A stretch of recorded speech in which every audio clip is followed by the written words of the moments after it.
Hola, hoy vamos a sumergirnos en un viaje fascinante, el de la evolución de la educación especial. Un recorrido que nos va a llevar desde una simple cifra, un número, hasta entender a cada alumno como lo que es, una persona única. Venga, vamos a ello. Lanzamos esta pregunta, así, de primeras, porque es la clave de todo este asunto. Y es que durante muchísimo tiempo, la respuesta a esta pregunta fue básicamente que sí. Un sí rotundo que se basaba en un número muy concreto, el cociente intelectual.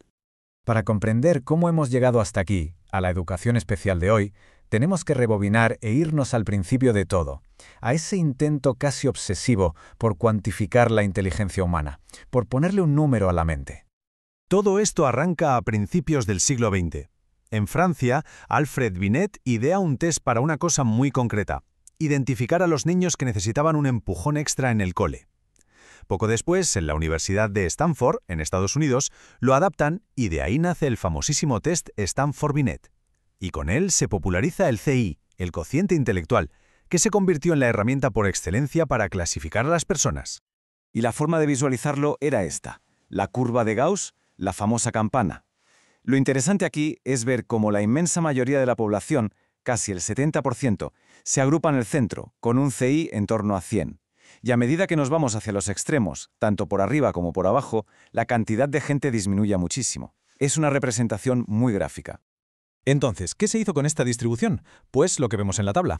Se usó para crear categorías muy cerradas. Una puntuación por debajo de 70 ya se consideraba retraso mental. Y ojo al dato, que es súper revelador.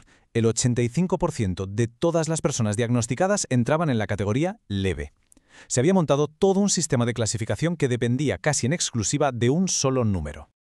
Pero claro, esto no se sostenía. Empezaron a surgir voces críticas, y con mucha razón. Pensadores como Piaget o Vygotsky decían que era un error garrafal.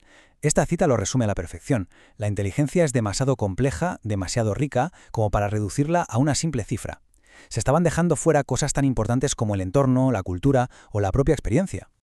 Y esto nos lleva directos al meollo del asunto, porque esas clasificaciones, esos números, se convirtieron en algo muchísimo más poderoso y peligroso, en etiquetas que definían la vida de muchísima gente. Y aquí vemos que era un arma de doble filo, clarísimamente. Por un lado, tener una etiqueta podía ser la llave que te abría la puerta a ciertos servicios que garantizaba tu derecho a una educación adaptada. Pero por otro lado, esa misma etiqueta podía convertirse en una jaula. Podía limitar oportunidades, crear estereotipos y, lo que es peor, generar unas expectativas bajísimas en todo el mundo, desde los profes hasta la propia familia. Por suerte, a mediados del siglo XX algo empezó a cambiar. La mentalidad evolucionó y la conversación pasó de centrarse en el déficit de la persona a enfocarse en una idea mucho más potente, el derecho fundamental a la educación para todo el mundo. Si tuviéramos que marcar un antes y un después, un punto de inflexión clarísimo, sería esta ley de Estados Unidos de 1975. Fue una auténtica revolución que, por primera vez, establecía a nivel federal una serie de derechos y principios que iban a cambiar las reglas del juego de la educación especial para siempre.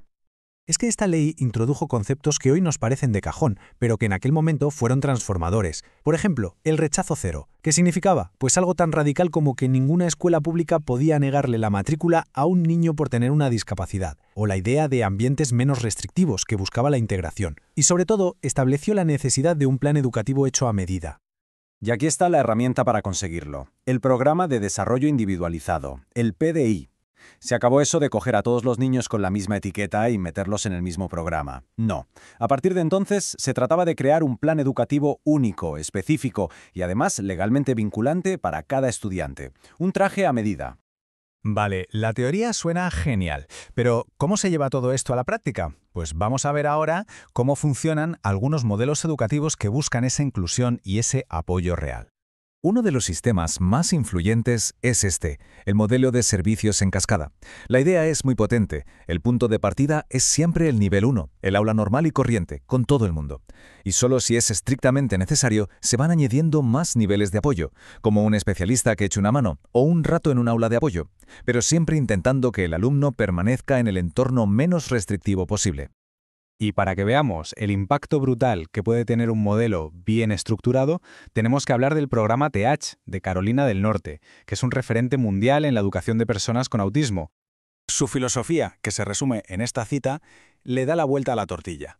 Lo que vienen a decir es, mira, si el niño no progresa, el problema no es del niño, es nuestro, es del sistema educativo, que no está sabiendo encontrar la manera de enseñarle. O sea, la responsabilidad cambia de bando por completo. Si el alumno no aprende, es el método el que tiene que cambiar. 7%. ¿Qué significa esta cifra tan redonda? Pues es, ni más ni menos, la prueba del algodón del éxito de este enfoque. Este gráfico es que lo dice todo.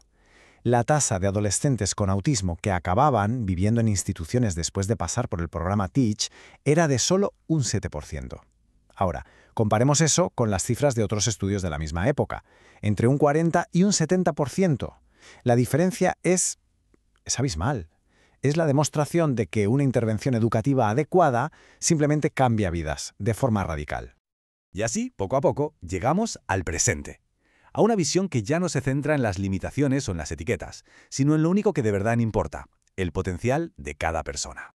El objetivo hoy en día es muy claro. Se trata de enseñar habilidades que sirvan para la vida real, que sean relevantes y apropiadas para la edad que tiene la persona, no para una supuesta edad mental, y sobre todo hacerlo en entornos naturales, en el cole, en el barrio, en un futuro trabajo, porque el objetivo final es la participación plena en la comunidad.